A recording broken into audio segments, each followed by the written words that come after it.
என்ன நம்ம மட்டுமே சிரிக்கிறோம்? ஒருவேளை நம்ம பைத்தியமா இருக்குமா? இதெல்லாம் இருக்காது.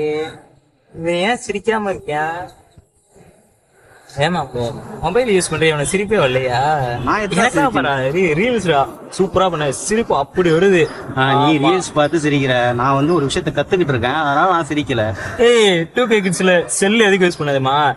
லேடிஸ் டே கடலை போடணும், இது பண்ணணும், நல்லா கேம்ஸ் விளையாடணும், அதுக்காக இது பண்ணுது. அதுல போயிட்டு படிக்கிற மண்ணாங்கட்டின்னு இருக்கு. உன்ன மாதிரி ஆளுங்க தானே என்டர்டைன்மெண்ட்டுக்கும் அதுக்காகவும் மொபைல் யூஸ் பண்ணீங்க. இந்த மாதிரி ஆளுங்கெல்லாம் வந்து சில பேர் என்ன பண்ணாங்கன்னா நல்ல விஷயத்தை கத்துக்கிறதுக்கும் இந்த மொபைல் யூஸ் பண்ணலாம். இப்பெல்லாம் யாரும் போயிட்டு ஒரு டியூட்டோரியலோ இல்லை ஒரு டியூஷன் சென்டரோ அந்த மாதிரி போய் கத்துக்கிறது கிடையாது.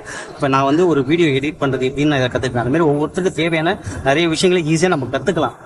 ஒரு விஷயத்த நல்ல விஷயத்துக்காக பயன்படுத்தலாம், கெட்ட விஷயத்துக்காகவும் படுத்தலாம். ஓகே, அந்த மொபைல்ன்றது நல்ல விஷயத்துக்கு பயன்படுத்தினா அந்த அளவுக்கு நாலேஜ் கெயின். அதுவே நீ கெட்ட விஷயத்துக்கு யூஸ் பண்ணனா இதை தவிர வேற எதுவும் சீரழிக்கிறதுக்கு பெரிய விஷயம் கிடையவே கிடையாது. புரியுதா? புரியுமா?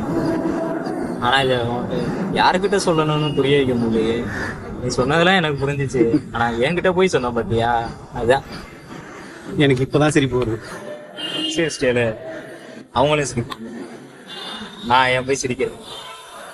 பாட்டு பாடவா, பார்த்து பேசவா, பறந்து செல்லவா, பாலிலாவை போல வந்த பாவையல்லவா, நானும் பாதைக்கு 2 ஓடி வந்த சாலையல்லவா.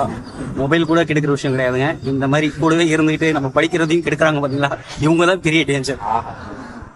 எந்த கலைஞனும் அவளை சீலை வடிப்பான், எந்த பூடவனும் அவளை பாட்டிகள்